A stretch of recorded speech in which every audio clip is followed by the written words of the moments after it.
Hello my dear student, कैसे हैं आप सभी। उम्मीद है आप सब बहुत बढ़िया होंगे। आज की इस वीडियो में आपको कक्षा 11वीं भौतिक शास्त्र का त्रैमासिक परीक्षा 2022-23 का कंप्लीट सॉल्यूशन करवाने वाला हूं। तो इस वीडियो को देखकर आपको आने वाले पेपर का आइडिया लगेगा कि भाई आपका पेपर किस लेवल का आता है, किस लेवल के क्वेश्चन उसमें पूछे जाते हैं। ठीक है, ये पूरा पेपर रहा। चलिए हम एक एक करके पूरे के पूरे क्वेश्चन आपको यहाँ पर सॉल्व करवा देते हैं। चलिए फर्स्ट क्वेश्चन से हम सॉल्व करेंगे। फर्स्ट क्वेश्चन में आपसे सही विकल्प पूछे जाएंगे। सबसे पहला क्वेश्चन आपसे पूछ रहा है कि स्थिति समय ग्राफ का ढाल प्रदर्शित करता है। तो इसका राइट आंसर हो जाएगा वेग। वेग समय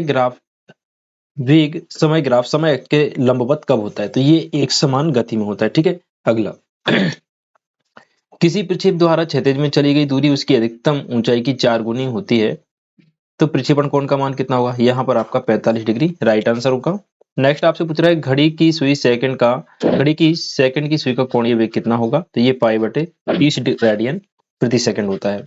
संवेग परिवर्तन की दर बराबर होती है, ये बल के बराबर होती है। नाव से सवार किसी सवार के किनारे पर कूदते समय क्रिया बल लगता है, तो ये नाव पर लगता है।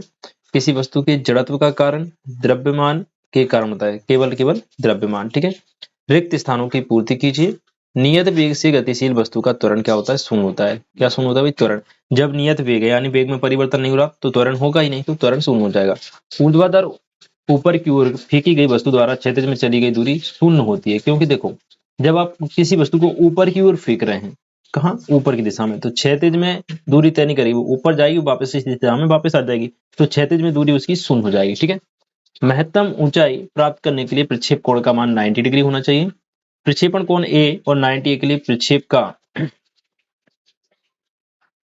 प्रक्षेपण कोण ए और 90 माइनस ए के लिए प्रक्षेप का जो है क्षैतिज दूरी समान रहती है। क्या रहती है? क्षैतिज दूरी जो है वो समान रहती है, क्षैतिज दूरी समान रहती है। ठीक है, अगला यदि किसी निकाय पर कोई बाह्य बल न लग रहा हो तो उसका खाली स्थान नियत रहता है। देखिए जब निकाय पर कोई बाह्य बल नहीं लग रहा है तो उसका वेग नियत रहता है। क्या रहता है? वेग या गति कह सकते हैं, वो नियत रहती है। ठीक है, रॉकेट नौगन संवेग संरक्षण के नियम पर आधारित है। किस पर आधारित है? संवेग संरक्षण पर आधारित है।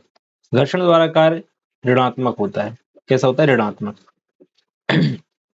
एक वस्तु को ऊर्ध्वाधर ऊपर की ओर फेंकने में 8 सेकंड बाद पुनः हाथों में आ जाती है। अधिकतम ऊंचाई तक पहुंचने में लगा समय। देखो जब वस्तु को आप फेंक रहे हो ऊपर की ओर तो ऊपर जा रही है, एंड ऊपर जाने के बाद फिर वो वापस आ रही है यहीं पे, तो टोटल समय कितना लग रहा है? 8 सेकंड। तो देखो ऊपर जाने में जितना समय लगता है उतना ही समय वापस आने में लगता है, तो अधिकतम ऊंचाई तक जाने में यानी ऊपर तक जाने में उसको समय कितना लगेगा? 4 सेकंड, और 4 सेकंड वापस आने में लगेगा, तब 8 सेकंड होगा।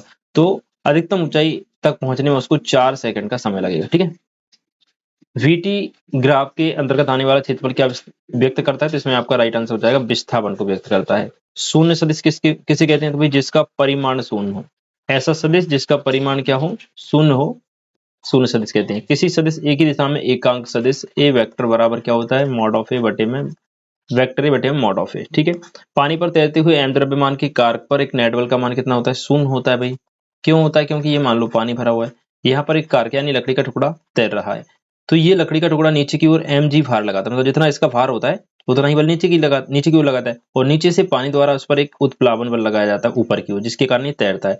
तो ये mg और उत्प्लावन बल दोनों एक दूसरे के बराबर होते हैं, तो नेट बल क्या हो जाता है? शून्य हो जाता है। संवेग का ऐसा ही मात्रक। देखो संवेग बराबर क्या होता है? संवेग बराबर होता है द्रव्यमान गुणा वेग। द्रव्यमान का मात्रक क्या होता है भाई? किलोग्राम। वेग का मात्रक क्या होता है? मीटर प्रति सेकंड। तो इसका मात्रक हो जाएगा किलोग्राम मीटर प्रति सेकंड। यदि कोई मशीन 10 सेकंड में 10 जूल कार्य करे तो उसकी शक्ति कितनी होगी? देखो इस शक्ति का सूत्र क्या होता है? शक्ति का सूत्र होता है कार्य बटे समय, W/T।